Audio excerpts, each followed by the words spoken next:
Hello, this is Warpath 1985 speaking today's Christmas Day special, as we're talking about the G.I. Joe San Diego Comic-Con exclusive Cobra Missile Command Headquarters. Now, the Cobra Missile Command Headquarters was first released way back when, during the late fall/winter time, during the first year of G.I. Joe, 1982. And it was the very first Cobra and very first G.I. Joe playset that was ever released. And due to timing and general plastic being very expensive back then, it had to be made in cardboard. Made out of cardboard per se. And was exclusively released in Macy's, I believe. Actually, it was JCPenney. No, it was Macy's. No, sorry. I'm thinking about the other stuff. It was first released in Sears. Yes, it's a thing, but when you're a G.I. Joe fan, you kind of realize at this point that Sears kind of got everything. Like everything. It's confusing, I know, but they did. And this is awesome, okay? This entire playset is just awesome. I love it. Building it was not really a pain, but more or less a experience. It's a awesome playset, even though it's of course made out of 100% cardboard, and actually it has some plastic bits, but it's more or less for the missile itself. And it's a fun little playset. And it even has like a couple of cool figures that of course will be released later on, similar to most likely the HasLab Hiss tank. Look at you, Co-Commander. Because of that, some of the figures are not as viable than others. However, they're still pretty valuable nonetheless. The first figure, as we're talking about, is this guy, the Cobra Trooper. Zoom in, because I'm gonna save the playset for much later, because it is more important than these little dudes.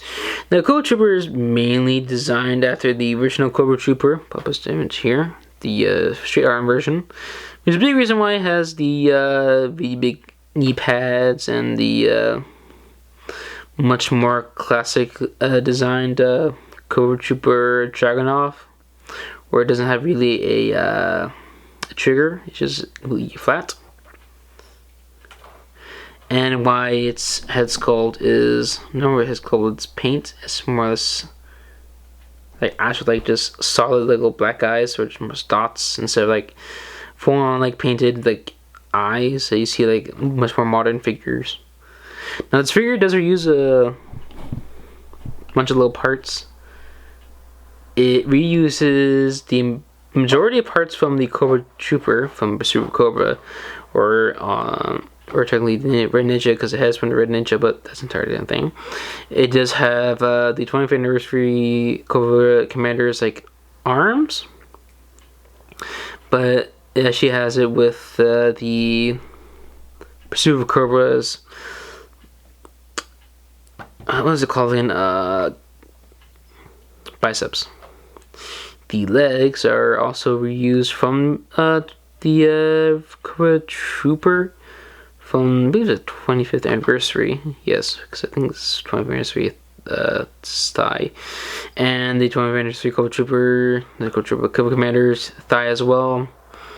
I believe these were introduced with, I don't know, because I can't remember. I think it was already introduced with one of the Resolute figures, because I think it was probably like Duke or somebody. Can't remember. Probably will never find out. But yeah. And the boots are reuses, I believe, of... if I'm not mistaken, I believe they're reuses of the 82 Joe's boots. You can just grab one over here.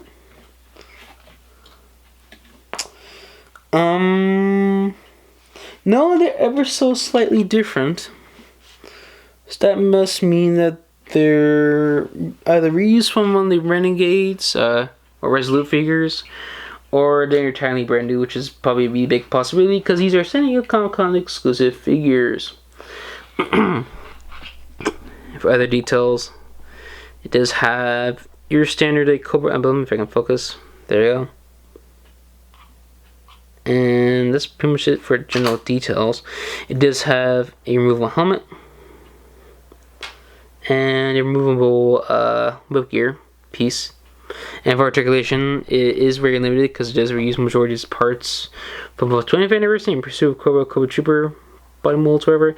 Which does mean it's, of course, limited because after all of those released after 25th anniversary, it was still pretty limited majority of its articulation. But it's a decent ball joint, decent hinges, swivels, etc. And a pretty limited knee bend, but I mean does the job. And very hard to bend ankle articulation. Here's with the Pursuit of Cobra version. If I can lower down my camera here. Looks like he's just shooting him. But yeah, you can tell it does reuse majority of parts from the Pursuit of Cobra version. However, it does use majority of parts from the 25th anniversary Cobra Commander body mold. And if I'm correct, let me see. No, it's actually a brand new thigh, so that means probably either reuses a thigh from my previously released Pursuit of Cobra figure, which probably not, or just another Resolute figure, because they did like to use a lot of parts from Resolute figures for like JoeCon and San Diego Comic-Con exclusive figures. But anyways, the other figure that's also included in this set is the Cobra Officer, which is very similar to the Cobra Officer that was in the G.I. Joe, if I can reach him over here. The general set of figures, pop them right here. It came with similar accessories. Came with the what was his name? Scarface style of AK-47, where she has like an actual standard AK-47 stock instead of the skeleton stock we introduced with the Snow Serpents. Comes with the standard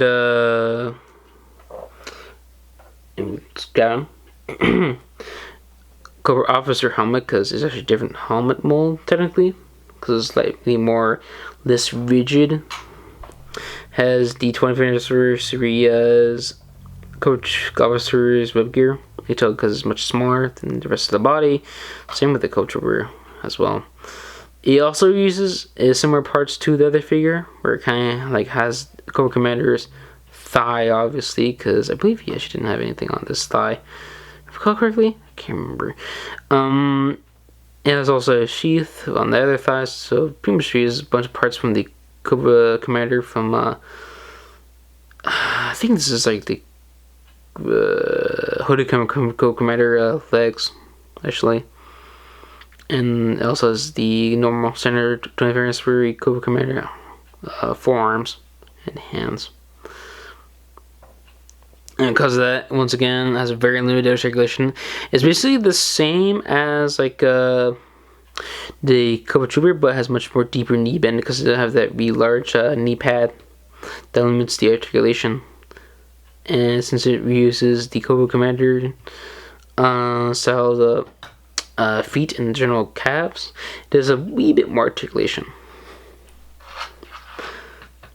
Here's a comparison with let's put his helmet back on. With the general version, let me just zoom out a wee bit. Yep. It's very similar, but obviously very different. Set him off to the side, because we were trying to talk about the man himself, Cobra Commander, if I can reach his base plate. So here he is, Mickey Mouse Cobra Commander. Why is he called Mickey Mouse Cobra Commander? There you go. So yeah, it's called that because the Cobra emblem's actual head looks more like a Mickey Mouse, like almost has Mickey Mouse ears, instead of looking more like let's using the little product over here, like this. It's basically the first figure that kind of has this weird body configuration, which were used, I think it was like 2 more times, if I recall correctly, in that G.I. Joe toy line. So basically what it is, actually no, there's like 1 more time cover. Basically what it is, it's the, what was it called again? If I recall correctly, it's basically has the G.I. Joe Retaliation legs, or more thighs, but it has these weird like feet from another Cobra Commander. I can't remember. Either these were first made with this Cobra Commander or another Cobra Commander. I'm not really sure because many Cobra Commanders were released around this time. But I know for a fact that this helmet was first released with the either Retaliation or Super Cobra Commander. And it is supposed to replicate the vintage figure. Put the image here. Yeah. Looks pretty good. I'll just leave it back here because I'll be comparing with this Retro Collection version, which also has a really hard time at setting up on this base plate. Of course, there's some big differences. The Retro Collection version is obviously based off of his cartoon appearance. You can tell by the white stripe on his helmet, and him being much more lighter blue and having a couple more different paint apps and details. Unlike this toy styled version where it has much less paint apps and is a lot more shinier, because in cartoons kind of really much flatter colors. So yeah, it's pretty good. Of course, for accessories for this Cobra Commander, comes with his helmet, his Venom pistol, and his knife, which are all unpainted because either cost-saving reasons or references to the original figure. And I just dropped his Venom pistol, but I'm not going to bother because this video is going to be long and very, very annoying. Because this is the file card holder. Now currently obviously using it for its intended purpose, like many other reviewers do with their file card holders, and this is kind of like the beginning trend of file card holders for many different vehicles, because it was also vehicles, but also the general playsets, GI playsets.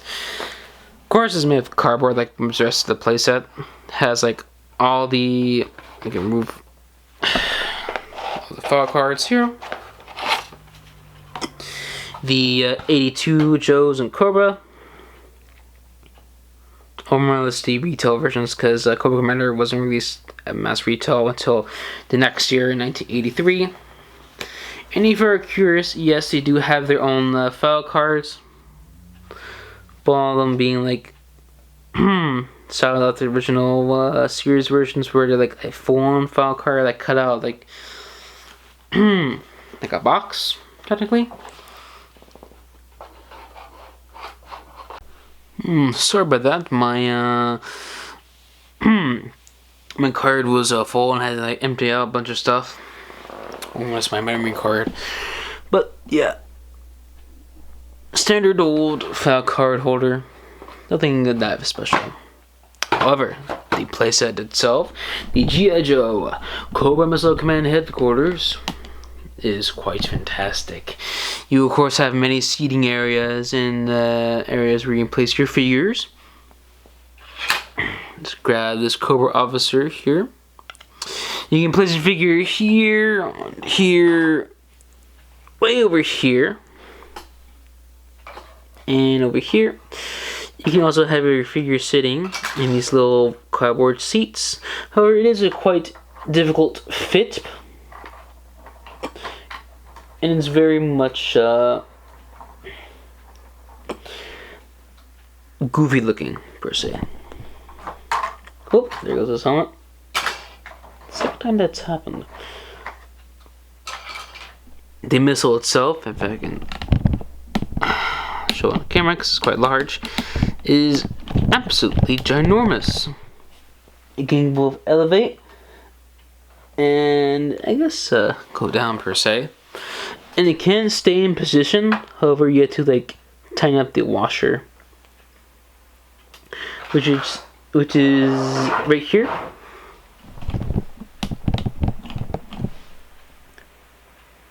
Oh, it's just started raining. Okay, so that's a warning. But yeah, you see that here little knob to tighten up the washer. Tighten up like a little bit. And it will stay in place a lot better. However, it's quite tight.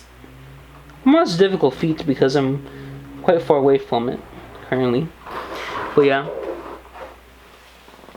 It also has another gimmick where you can move around this little elevator to the right and to the left and up and down like so.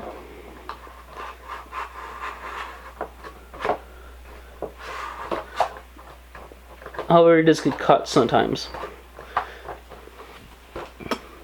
Now you can have your figures, for example, this Cobra Commander. And there goes his helmet again. All these figures have really loose helmet connections. You can have them enter through here or through here. However, there is actually no doors. However, it is implied there be doors right there, or more opening doors. And the rest of this general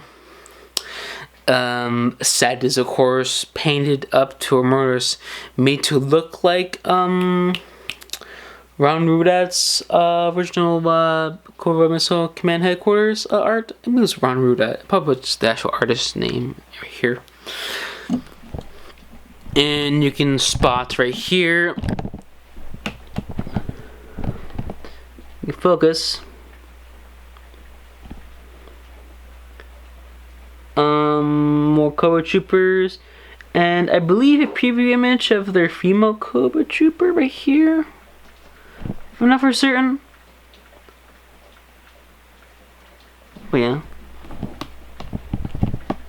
So yeah, that's pretty much it for the Cobra Missile Command Headquarters. It is, of course, a small. It's like a little special here. However, it's entertaining one per se, in my personal opinion. However, this San Diego Comic-Con exclusive set / playset is hard to get.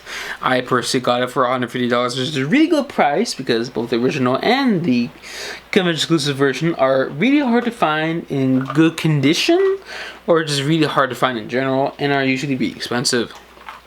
Commonly, sets go for 150, but 200 to 500. Especially the original version from back in 1982, the original Sears version, will go for exceedingly like large prices because cardboard, of course, degrades over time. And because of that, it's a very much a finite playset, because if you don't really get one that's mint inside box or one that's really well kept together, it will obviously wear out and eventually rots away, because cardboard, of course, rots away over time. Because of that, I will just be having this thing on my shelf and not be touching it after this review, probably, other than just for more photo shoots and stuff like that. Because this was supposed to be introduced in the little announcement video as a little teaser preview, but sadly, of course, Adobe couldn't handle stop motion apparently and died horribly. And of course I had to cancel that video entirely, which sucks a lot because I haven't done like a stop motion video in a while, and I haven't really posted one to the channel yet. But anyways, besides that, I guess happy Smithmas for fellow TF2 players. And I guess Merry Christmas, Happy New Year, all that different shenanigans. And yeah.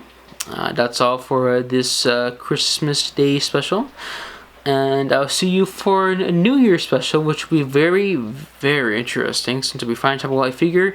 I've been putting it off for a while because for some reason Premiere Pro and Adobe despises me posting it. But yeah, I'll see you next time.